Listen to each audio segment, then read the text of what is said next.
All right, so the biggest mistake people make is they leave the poor little one dude in the middle. They don't do anything to him. But what does he currently have in the denominator? An understood 1. So he doesn't have what I need to have eventually. All right, how do I factor this?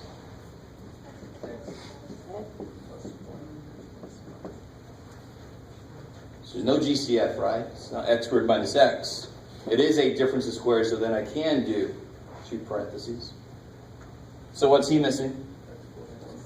An x plus 1. What's he missing? Everything. Check. He needs x plus 1, x minus 1. And what's he missing? Nothing. Nothing. So we leave him alone. All right, so let's see if we can handle the shortcut here. Once you get all the bottoms the same, it's an equation, so I can cancel the bottoms. I'm going to multiply both sides by that bottom. So they all die. They all cancel. So what am I left with?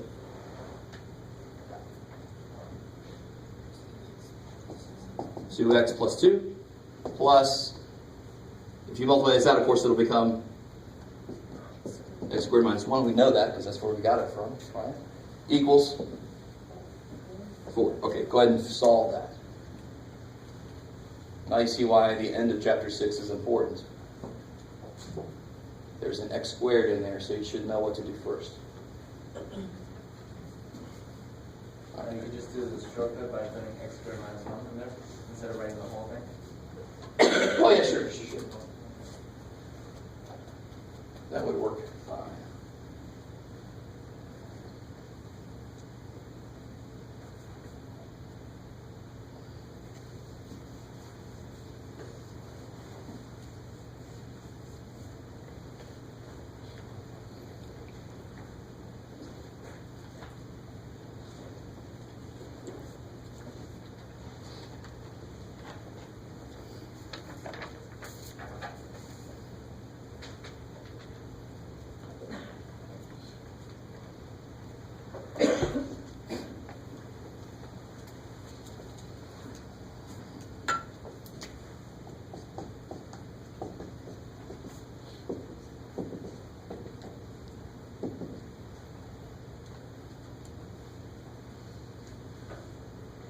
Alright, so you got to get it equal to 0 because there's a higher power than 1 on my x.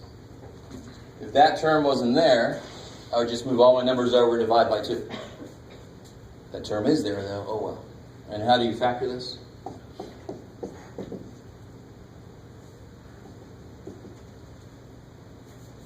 What's up? Is everybody alright? X plus 1.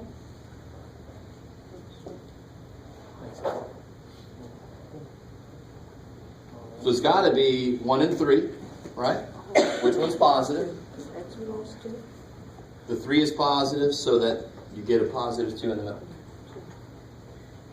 What's it? Say again? 2x plus 2 plus x. What's happening? Sorry. So here's x squared. There's plus 2x. 4 by 2. 4 by 2, what do you mean? 2x plus 2. What about? The first one. Yes? Equation. Yes? X plus 2. She's asking where the 2 went. This 2? Uh-huh. Oh, what's 2 minus 1? 1. Minus 4. I just collected all my like terms, right? That's all? Okay, cool. You guys alright? Nothing new here. Get your like terms together, get this side equal to 0. Nothing new. I mean, once you do this, now you're back in section 6.6.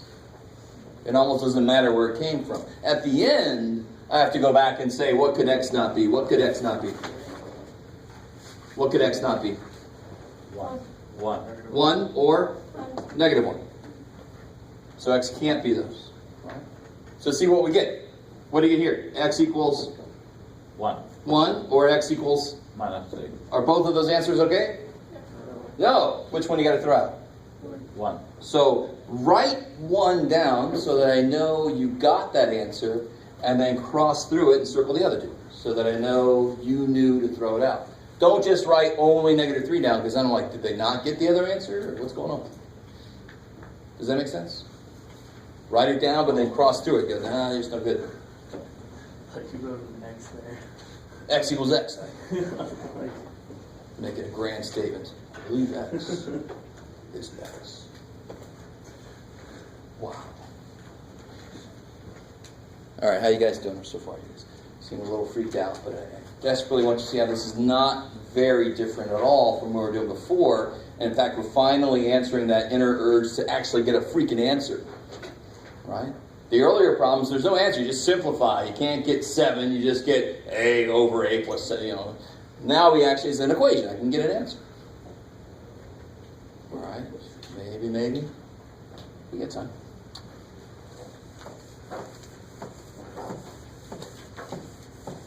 All right, so let's see. Let's do a few out of the blue.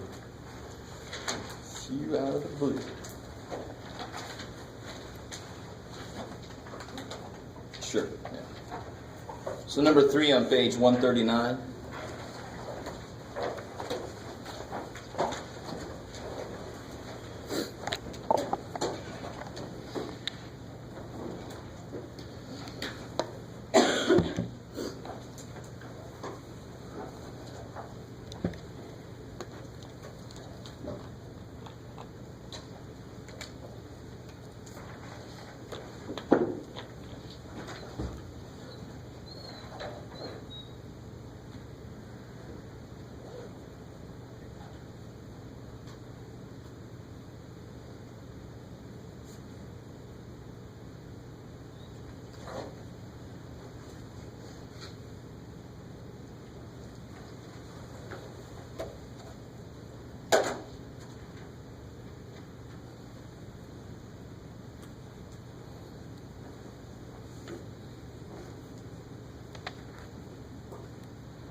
All right, let me catch up to you guys.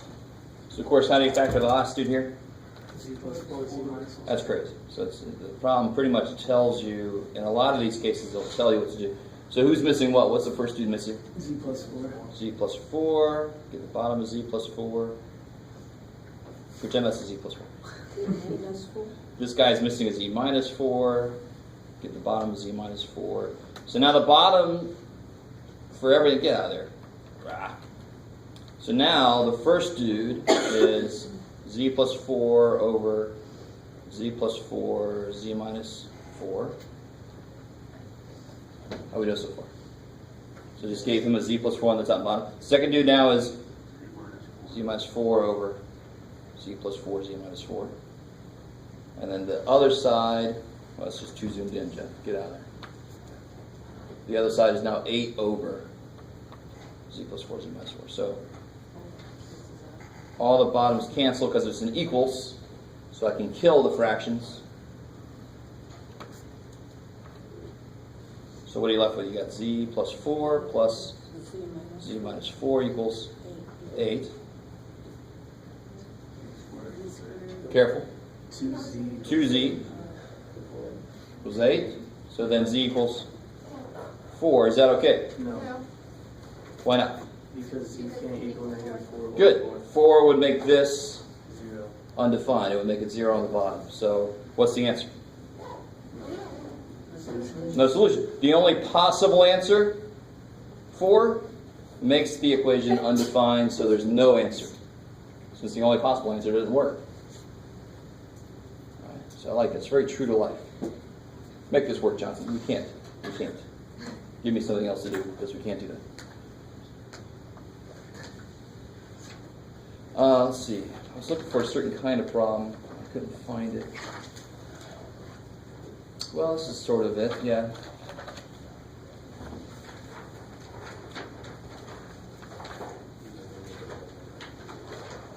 Try that one, and then I want to do a little preview of what's coming, and then I'll let you guys out.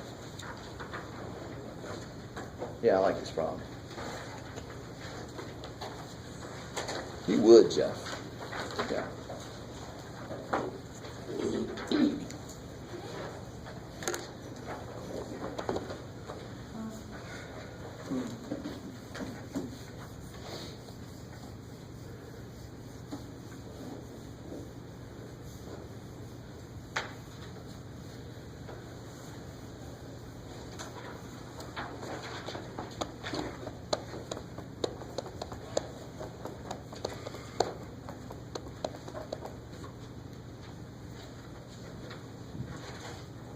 This is page 140 in the book.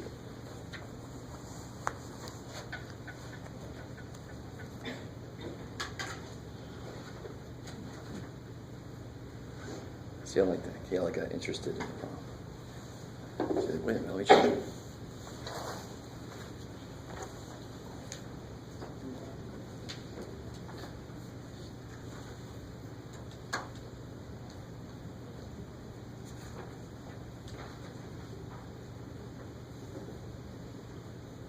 So now, this problem throws an easy idea in, but because it's in there with variables, our brain kind of goes, what the freak? But what would the number part of the LCD be? What's the numbers in there? There's a 4, there's an 8. So what's the LCD for a number? 8. And it also needs a what variable expression? P plus 3. But you can still look at it the same way as always. This guy's got an 8. Does this guy have an 8? No. This guy's got a 4 times P plus 3, right? So everybody needs a P plus 3. Everybody needs not just a 4, they actually need an 8. So if you have numbers floating around, you just treat them like you always do. You find the LCD for the numbers, and then you make sure that everybody has all the variable expressions that they need. So what do you multiply this first guy by? No. I thought we were all together. If I only multiply him by 4, if I only put a 4 here, this guy's got a freaking 8. They can never be the same then, right? So let's start here. What's this guy missing that this guy has? A 2. Do you guys see that? How do I make 4 become 8? I multiply by 2. The only reason it looks more difficult is the same thing I always would do, but it's the P plus 3 thing in there that's making us think, oh, but the numbers work the same as they always do. Now what's the middle dude missing?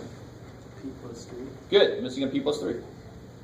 So now on the bottom he's got, let me write it over here, P plus 3. He's got 8 P plus 3 in the bottom. This guy's got 8 P plus 3 in the bottom.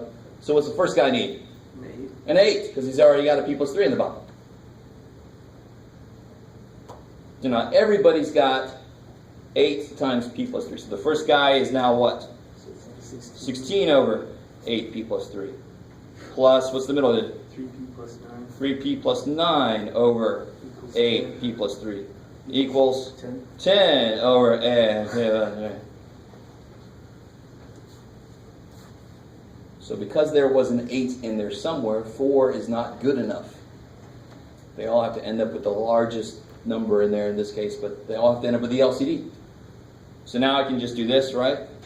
Please remember why I'm allowed to do that. It's because it's an equation. I can multiply both sides by this, so it would cancel everywhere. So what's my equation look like now? 16 plus 3p plus 9 equals 10. Yeah, so 25, 3p plus 25 equals 10. Good. So 3p equals negative 15, so p equals negative 5. Is that okay? Yes. Because the only thing that would make this freak out is... That's it. Just a negative 3. What about negative 8? Why do you think somebody might think negative 8 would make it freak out? Because there's a 8. But there would have to be a p plus 8. Right? 8 can't become 0. 8's freaking 8. Pull it down. So here's a little preview of what's to come. How many of you guys have seen, you must have seen this notation before. I love the reaction. It's not a big deal. I'm going to try to show you why it's not a big deal. I'm going to try to make you understand why we do it this way. There must be a reason besides we just want to be evil to everybody else in the world. Right? And that is sometimes the reason, but here, no, it's not. So we're going to talk about functions, domains, and ranges. Oh, baby. So we're going to get into that. And then after that, we're going to do a little bit of radicals. Right? Totally. All right, guys, that's enough. Bless you.